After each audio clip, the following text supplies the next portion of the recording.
All right, today we're behind the wheel of the 2015 Toyota Sienna, and I'm here with Dave Lee with Toyota, and we're driving through the streets of Seattle to learn more about this vehicle and some history on it, its competition, what's new this year. So let's begin with what makes this vehicle new this year versus last year. Okay, well, for 2015, Sienna has received what we call a mid-cycle change. And on the Sienna vehicle, it's more traditional. You'll see new headlights and taillights on some of the models. We're in the SE grade here today, which actually didn't have any change to the taillights out back and just some minor tweaks to the front.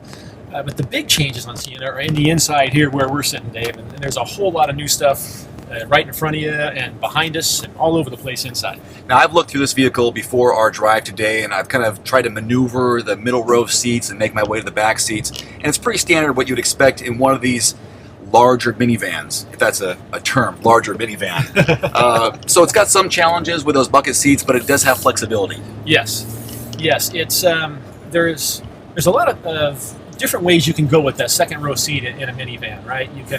You can go with flexibility and ease of configuration, but usually that comes at the cost of seat comfort. Or you can tend to focus more on seat comfort, but then the seats are bigger and heavier and more difficult to configure or perhaps remove.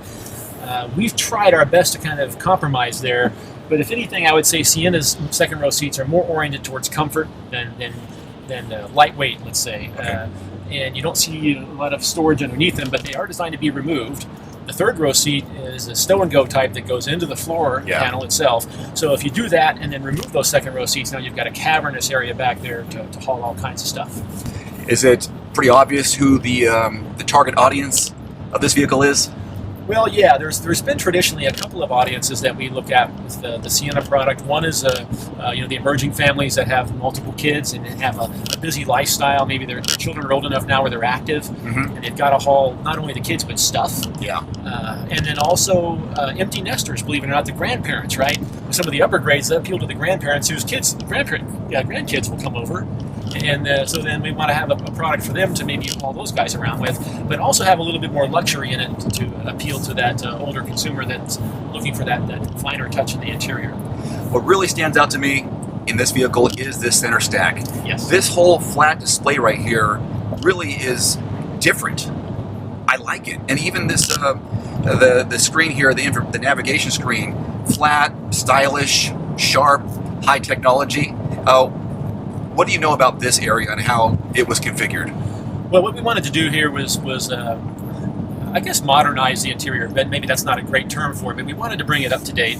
We wanted to restyle it. We also wanted to increase the use of soft touch materials, changing the seat fabrics and stitching and matching the dash to it.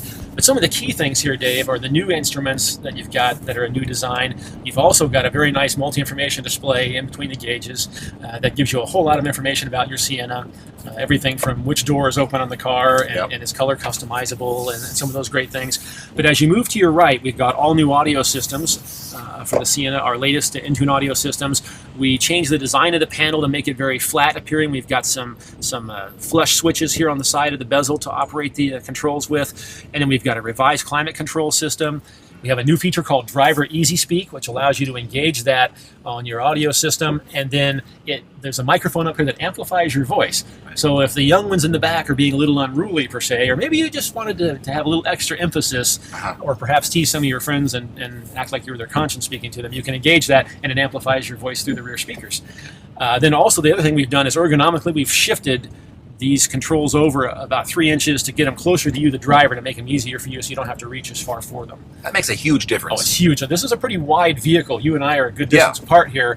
And some of these larger cars like that, like the Tundra full-size pickup, their size actually can be a little bit of a hindrance if you're not careful on your packaging, we call it, right? How do you place the components? So we did actually move things over towards the driver just a bit, because the passenger, in my seat here, I have an easy time reaching what I need to reach here. I don't have a steering wheel in front of me and need to focus on that, but you're a little more locked into where you're at, so we want to make that easier for you.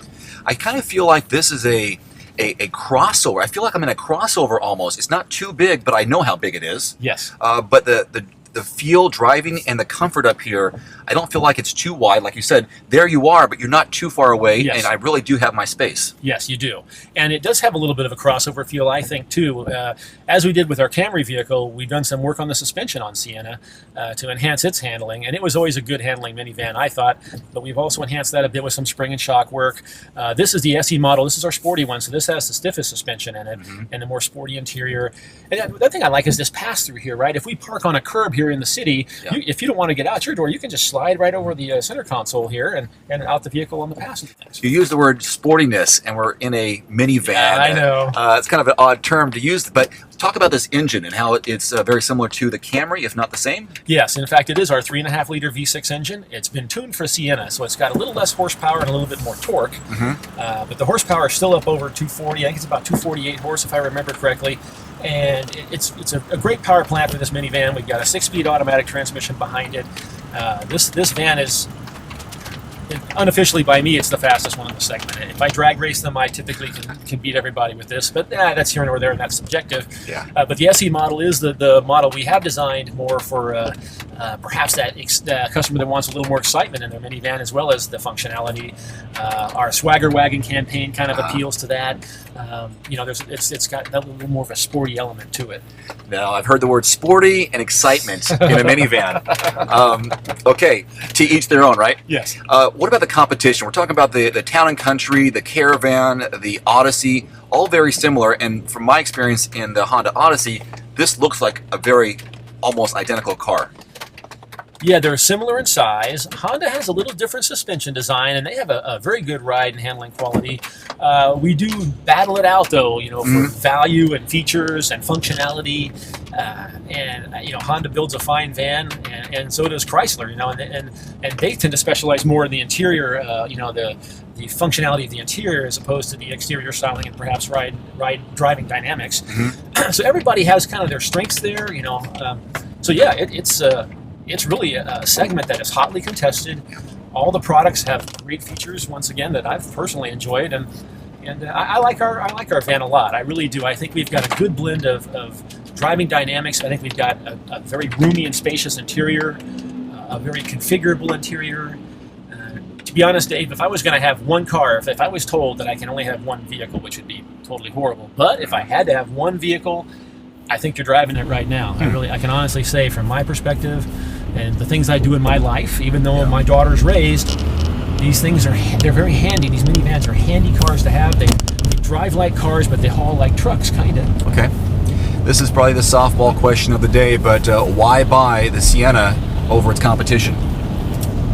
Well, I think you buy the Sienna over its competition if you like its blend of good driving dynamics, reasonably thrifty fuel economy, a very classy and upscale looking interior that's configurable, and overall the value of what you get on it, features per the dollar. The in-cabin technology that we have, our in-tune audio systems, I think is the class of the industry right now in the non-luxury segment. I think we have a better selection of apps and electrical performance there, and our navigation system is I think, without peer. So I think you've got some good in-cabin technology and just some great usability there and fun driving dynamics, and I think it makes a well-rounded package. To learn even more about the 2015 Toyota Sienna, be sure to visit everymandriver.com. Until next time, I'm Dave Erickson. Thanks for watching.